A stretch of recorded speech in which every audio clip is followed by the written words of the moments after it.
1,10,00,000, जिसमें से लगभग 80 लाख के लोगों को यह 75 और 76 के दौरान हुआ। कैसी जिंदगी होगी। और ये हमको याद रखना चाहिए। गांव की तरफ अगर कोई डॉक्टर आता था तो नौजवान भाग जाते थे गांव छोड़कर।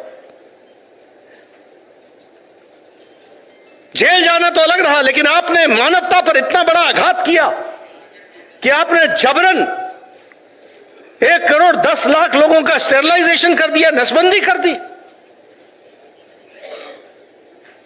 अगर मैं बात करूं यह संख्या उस समय, अगर 1,10,00,000 की वह संख्या जोड़ूं तो यह उस समय के ग्रीस की पॉपुलेशन से ज्यादा है। यह परिस्थिति ला करके खड़ी की थी।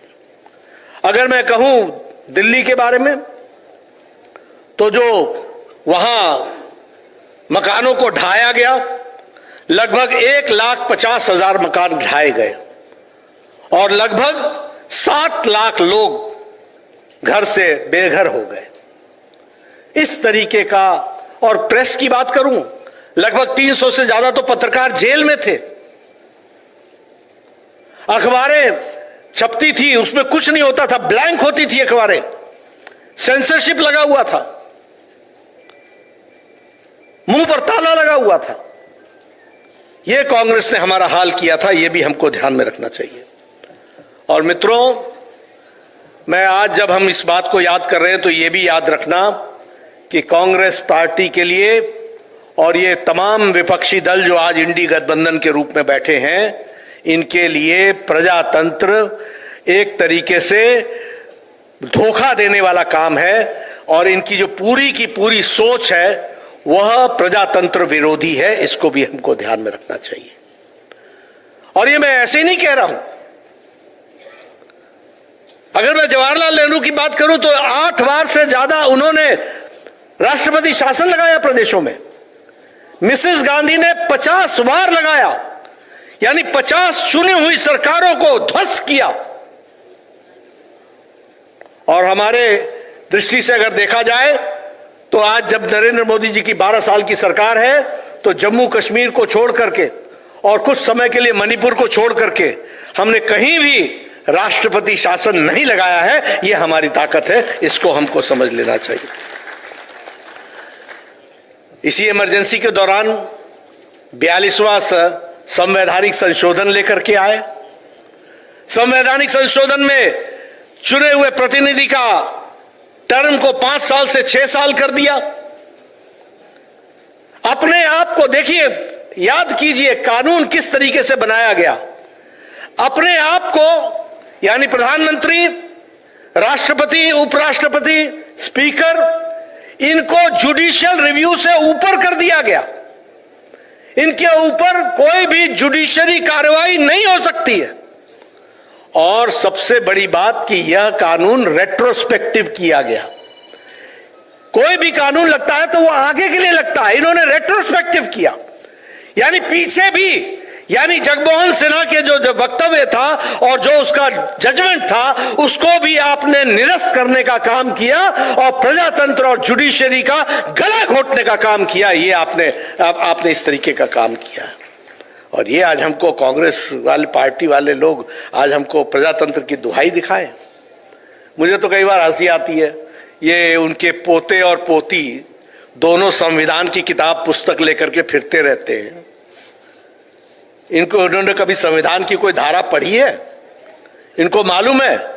अरे संविधान की किताब उठाने के पहले राहुल गांधी अपनी दादी के किए हुए कार्यों के लिए देश से माफी मांगो, इसकी आवश्यकता है। देश को बताओ कि तुम्हारी दादी ने गलत काम किया था। आज संविधान के रक्षक बन गए तुम, घड़ियाली आंसू बहा रहे हो। संविधान का एक प्रावधान नहीं मालूम तुमको? तुम्हें यह नहीं मालूम कि तुम्हारी दादी ने क्या क्या किया और किस तरीके से प्रावधानों की धज्जियां उड़ाई हैं? आज तुम 21वीं शताब्दी में खड़े होकर के प्रजातंत्र की बात और संविधान के रक्षक की बात करते हो। अरे संविधान को तो एक बार नहीं अनेकों बार धज्जियां कांग्रेस पार्टी ने उड़ाई है, तुम्हारी पार्टी ने उड़ाई है, तुम्हारी दादी ने उड़ाई है। मांगना है देश से माफी तो तुम मांगो, और देश से माफी मांगनी चाहिए तुमको। यह परिस्थिति तुमने ला करके खड़ी की। फंडामेंटल राइट्स,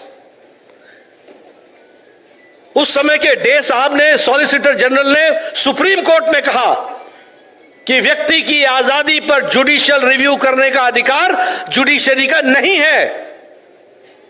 इस तरीके की बात इमरजेंसी के दौरान कही। सीएम स्टीफन ने पार्लियामेंट में कहा कि संविधान में अब हमने प्रावधान कर दिया है, पार्लियामेंट पर कोई भी जुडिशरी रिव्यू नहीं कर सकती है, सुप्रीम कोर्ट कुछ नहीं कर सकती है। यह परिस्थिति ला करके खड़ी की। इसलिए हम जब संविधान दिवस को याद करते हैं, संविधान हत्या दिवस को याद करते हैं, और हम जब लोकतंत्र की हत्या दिवस को याद करते हैं, तो इन सब चीजों को जानना बहुत जरूरी है। मैं तो अपने आप को बहुत सौभाग्यशाली मानता हूं कि आजादी की लड़ाई के बाद सबसे बड़ी लड़ाई जो जयप्रकाश नारायण आंदोलन की लड़ाई लड़ी, उसमें मुझे भी शामिल होने का मौका मिला। यह मैं अपना सौभाग्य मानता हूं। मुझे याद है वो दिन जब जयप्रकाश जी बीमार अवस्था में बिल्कुल कमजोर हो चुके थे। पीजीआई चंडीगढ़ से उनको डिस्चार्ज किया गया था। कुछ दिनों के लिए यहां आए थे और रमाकांत पांडे जी बैठे हैं। इन्होंने उनको दरभंगा हाउस के काली मंदिर में पूजा अर्चना के लिए बुलाया था। रमाकांत जी बैठे, इनको मालूम है। और मैं और रविशंकर प्रसाद पटना कॉलेज के स्टूडेंट हुआ करते थे। वो पटना यूनिवर्सिटी के होते थे, मैं पटना कॉलेज का होता था। हमने छात्रों को इकट्ठा किया और जयप्रकाश नारायण जी जब पूजा करने आए तो उनकी पूजा अर्चना के बाद हमने नारे लगाए, लोकनायक जयप्रकाश आगे बढ़ो, हम तुम्हारे साथ हैं। उनको तो उन्होंने जाने दिया। हम सब लोग क्लास में गए। 15 मिनट के अंदर पूरी की पूरी क्लास को अरेस्ट कर लिया गया था। यह भी हमको ध्यान में है। इस तरीके के वारदात, इस तरीके की घटनाएं, कॉलेज के प्रांगण तो इस तरीके से छावनी बन चुके थे। यह भी आप सब ने देखा है, हम सब ने देखा है। इसलिए जब हम आज संविधान हत्या दिवस को याद करते हैं, जब हम लोकतंत्र हत्या दिवस को याद करते हैं, तो याद करने के साथ साथ एक बात हमेशा याद रखिएगा, उसको भूलिएगा मत, कि अभी भी कांग्रेस की नस्ल बदली नहीं है, वही है, वही है। अभी रस्सी जल गई है, बल नहीं गया है, ऐंठन नहीं गई है, सोच नहीं गया है। और इसलिए अगर प्रजातंत्र को मजबूत रखना होगा तो याद रखना, कांग्रेस को सदा सदा इसको याद दिला करके उनको सत्ता से दूर रखना होगा। यह हमारी राष्ट्रीय जिम्मेवारी है, इसको भी हमको समझना चाहिए। यह इंडिया अलायंस को, जो सिवाय आज के दिन में अगर आप देख लीजिए इनकी गतिविधि क्या है, इनकी गतिविधि देश को मजबूत बनाना नहीं है। सत्ता की लोलुपता में ये जितने भी राष्ट्र विरोधी कार्यक्रम है उसमें अपने आप को शामिल करने में अग्रसर होते हैं। तो ये इंडिया अलायंस का काम हो गया है, ये तौर तरीका हो गया है। और इसलिए अभी आपने देखा होगा कि 10 दिन पहले उस समय के युवा नेता होते थे, यूथ कांग्रेस के नेता होते थे जब मिसेस गांधी थी, और लंबे समय तक राजस्थान के मुख्यमंत्री रहे अशोक गहलोत। 10 दिन पहले उनका वक्तव्य क्या है? 10 दिन पहले उन्होंने कहा कि अगर श्रीमती इंदिरा गांधी जैसी नेता होती तो भारतीय जनता पार्टी पर बैन लगा देती। अभी भी देखो आपकी इनकी सोच नहीं बदली है। ये तो मोदी जी है और ये तो आप हैं जनता, जिन्होंने मोदी जी को बैठाया है और देश तरक्की के साथ आज विकसित भारत की ओर बढ़ रहा है। यह परिस्थिति आकर के खड़ी हुई है। नहीं तो इनका अगर बस चले तो यह देश को जिस पाताल में ले गए थे 2014 से पहले, दोबारा वहां ले जाने में ये कभी हिचकेंगे नहीं। यह इसी तरीके का काम करने का काम इन्होंने पकड़ रखा है। उसी तरीके से अगर हम देखें तो इमरजेंसी की बात याद करें, आरएसएस पर प्रतिबंध लगा दिया। आज भी इनके वक्तव्य सुनो आरएसएस के बारे में, आज भी इनके वक्तव्य सुनो देशभक्तों के बारे में। हमेशा देशभक्ति के खिलाफ इनका हमेशा स्टैंड रहता है, यह हम सबके ध्यान में है।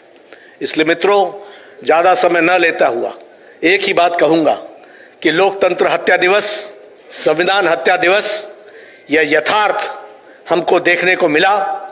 आजाद भारत में इतना बड़ा जन आंदोलन हमको जयप्रकाश नारायण जी के नेतृत्व में हमको मिला, जिसने ब्रिटिशर्स से ज्यादा जो कुठाराघात प्रजातंत्र पे हुआ था उसका मुंह तोड़ जवाब दिया है। और हम इस लोकतंत्र हत्या दिवस को याद करके ऐसे लोगों को जिनकी सोच और जिनकी मानसिकता प्रजातंत्र को कुचलने की रही है, उनकी इस मानसिकता को हम कुचल डालेंगे, इसको हमको ध्यान में रखना चाहिए। इन्हीं शब्दों के साथ मैं आप सब लोगों ने मेरी बात सुनी, आपका बहुत बहुत धन्यवाद। और जेपी सेनानियों को सबको मेरा बहुत बहुत नमन, जिन्होंने पूरी ताकत के साथ वो लड़ाई लड़ी और सफलता दिलाई। आज आप सबके दर्शन करने का मुझे मौका मिला और पटना जैसी क्रांतिकारी भूमि पर आने का मौका मिला, इसके लिए बहुत बहुत धन्यवाद। बहुत बहुत आभार। मित्रों, जो आप जेपी सेनानी हैं अपने स्थान पर बैठे रहेंगे। अभी जनगण हम राष्ट्रगान होना है और जो जेपी सेनानी हैं उनके जो साथ में परिजन हैं उनके अल्पाहार की व्यवस्था, अल्पाहार की व्यवस्था उनकी की गई है और जो अन्य साथी है उनका नीचे में व्यवस्था की गई है। आप सभी से आग्रह है कि आप खड़े होकर के राष्ट्रगान में आप सभी सम्मान में उनके खड़े हो जाएं। 2 मिनट। सभी लोगों से आग्रह है कि आप अपना स्थान ग्रहण करें। इस पूरे कार्यक्रम के धन्यवाद ज्ञापन के लिए हम आमंत्रित करते हैं अपनी बड़ी बहन प्रीति शेखर जी से, जो प्रदेश की महामंत्री।